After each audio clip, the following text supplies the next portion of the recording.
Bon, puisque ça joue fort ce soir, je termine ma vidéo sur le renfort mental, vous allez en avoir besoin. Advienne que pourra. On remet son destin dans les mains de Dieu. On prie, hein, et on fonce, et on fait les invocations. C'est-à-dire, je m'en remets à toi Seigneur. Protège-moi des méfaits de ce qui est en train de se passer. Accorde-moi les bienfaits de ce qui est en train de se passer, d'accord? Quand vous avez ce qu'on appelle, nous, en islam, des waswas, ce que j'ai appris bien après, hein, avoir pratiqué la méditation, mais que je savais finalement déjà faire, en fait. Hein. Avant même d'entrer dans l'islam, je savais déjà faire le combat contre le waswas. C'est pour ça qu'en 2016, j'ai chopé la succube, finalement, parce que je n'étais pas encore musulmane. Mais j'avais combattu mentalement toutes ces attaques qui ne faisaient pas partie de ma mentalité, en fait, toutes ces attaques mentales qui font qu'elles nous affaiblissent, parce qu'elles vont nous faire douter de nos intentions, elles vont nous faire douter de nos compétences, de nos capacités, de manière incessante, voire obsessionnelle. Et que si, à un moment donné, il n'y a pas notre putain de cerveau qui met des putains de gants de boxe, et que quand, par exemple, on entend une putain de voix dans sa tête qui dit « Ouais, tu fais ça pour telle mauvaise raison », il faut bloquer ce moment, s'arrêter, le réfléchir en disant « Pourquoi je pense ça ?» Essayer de trouver le chemin et la source de pourquoi je pense cette merde envers moi-même.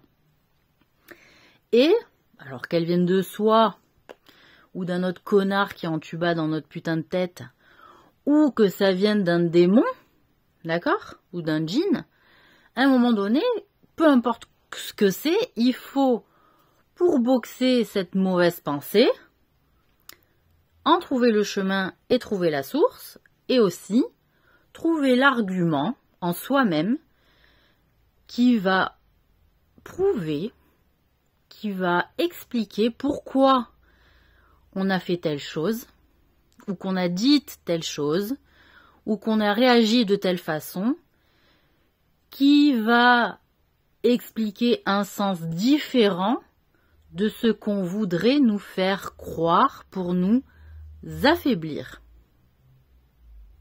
D'accord? Donc, si j'ai des mauvaises pensées rabaissantes, il faut que je trouve le temps, un laps de temps mental, où je contre cette pensée en argumentant, en disant, ce que je faisais personnellement, c'était, non, quand j'entendais une pensée de merde, je m'arrêtais, je disais, mais non, c'est pas vrai, pour telle raison, en fait. Et je me rendais compte, c'est-à-dire, c'était la façon à moi aussi, de me remémorer mon intention de base, de pourquoi j'avais fait la chose, de pourquoi j'avais dit la chose, et pas qu'on utilise en fait ce que j'ai dit de manière à me faire croire que je l'ai utilisé d'une telle manière, alors qu'en réalité c'est faux. Et c'est comme ça que les gens aussi arrivent à vous manipuler, en vous faisant croire qu'ils savent mieux que vous ce pourquoi vous faites les choses, ou qui vous êtes. Attention à ce genre de personnes, surtout si vous fréquentez des milieux dits d'ambitieux, où on a quand même besoin toujours de prouver qu'on a raison sur l'autre et qu'on a la meilleure manière de raisonner.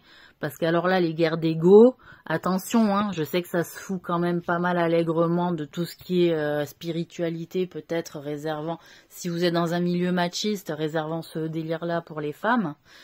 Mais non, hein, c'est une arme en fait d'être libéré de l'ego. Voyez l'exemple de Bruce Lee qui se libère de son ego, mais qu'à un moment donné, quand il faut aller au combat, il y va. Mais il y va de manière propre et loyale. Voilà.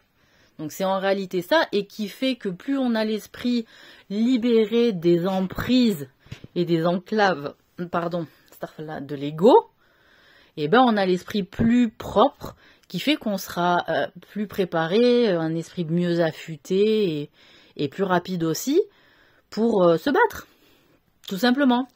Que si, alors qu'on est au moment où il faut se battre, on est en train de d'analyser ce pourquoi on est en train de démonter dans notre tête de manière en mode sabotage,